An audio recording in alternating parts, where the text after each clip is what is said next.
If you're looking for ideas on how a week of training can look, then this video is for you. I've been working out and training for over 15 years, so I have tried a lot of different things, from strict bodybuilder to CrossFit to teaching group fitness classes and just walking outside when I had no money for anything. If you feel you need a specific workout routine in order to achieve your goals or prove that you're committed to fitness, then this video will really help you see what other options there are out there. Right now, I'm training about 5 days a week. It's not always 5, so there is a little bit of flexibility there. And I am focused on trying to get my steps in, and I'm testing out some rebounding, so that'll be in a later video. But I have torn my body apart from extreme training to different jobs just to get by. So right now, my body is not happy with me. So I am having to accommodate and focus on different things a little bit more than how I would have even 5 years ago. So I'm in healing mode, keeping everything safe and healthy. So that is where my workouts might look a little bit different, but hopefully this is something fun that gives you ideas on, again, how your training can look. And if you like these kind of workouts, definitely check out my freebie done in 10 down below. It's 10-minute workouts that you can do anywhere, and I pull a lot of my ideas from that freebie as well. So let's dive in. So starting with Monday, what I usually do is I combine 2 exercises that I want to focus on, and then I do like a little HIIT. So Monday is upper body. I'm focusing on body weight stuff, so push-ups and then pull-ups. My pull-ups have unfortunately decreased from summer, so I'm doing banded. This day, I think I did about 12 to 15 push-ups and then about 8 assisted pull-ups. And then from there, I do a 10-minute HIIT, which is where like my done in 10 freebie comes in handy, is I pick like 3 to 4 exercises and then do it for 10 minutes or like 3 to 4 rounds depending. So today was overhead kettlebell swings, and then I did some toast bar. Trying to get back to that too. And oh my gosh, I am swinging so much. So we're still obviously working on that, but that is what I am doing there. And then we move on to the ski erg. That's what that thing is called. A lot of this is focused on more, kind of think of it as a superset where you just go back and forth, and it's just kind of at your own pace, what you're comfortable with. But I want it to be more cardio-ish. So I'll usually throw in a machine of some kind if I can't think of anything else that I want to do. So I did that for about 10 calories, and then I did crab kicks and break dancers after this. This was stuff that I pulled from my boot camp days when I was teaching classes, and it's really good to kind of help you find that center of gravity, and great core and shoulder burner because you're just using those muscles to support you, so they get hit a lot faster than than you might think or kind of want them to. So this was a good one, and all of these were captured on like my first set, so there was no breaks. All right, you'll notice that my camera angles are fantastic. So here we go with some goblet squats. I do have my toes elevated for these ones just because I have some good flexibility and mobility, and I noticed that they hit my quads a lot more than I want them to kind of hit my glutes. So I've been trying that out, and that has been helpful. And then walking lunges. Today, it just happened to be with the kettlebell going underneath the legs. Otherwise, I'll usually put it like a front rack as well. But since we were doing goblet squats, decided to switch it up.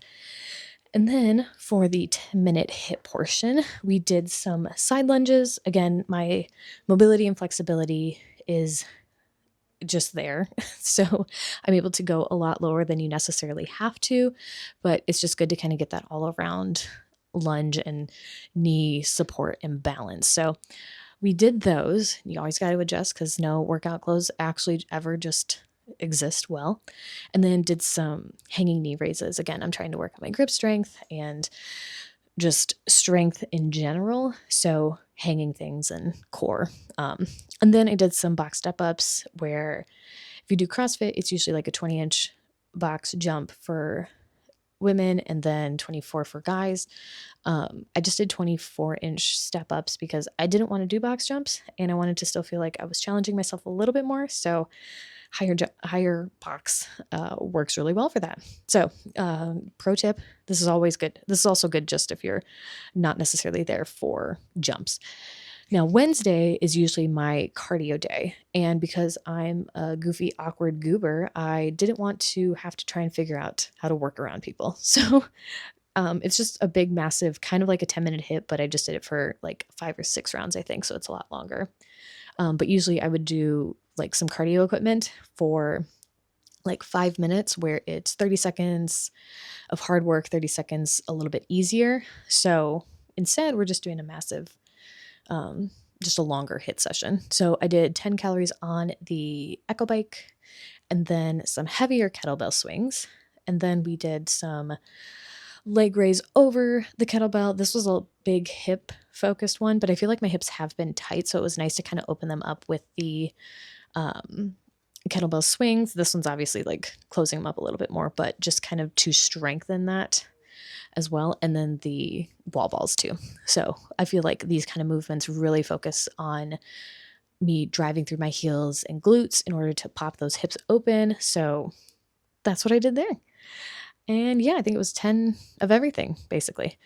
Then we go on to Thursday, which is my next upper body day. I did incline dumbbell press, bench press.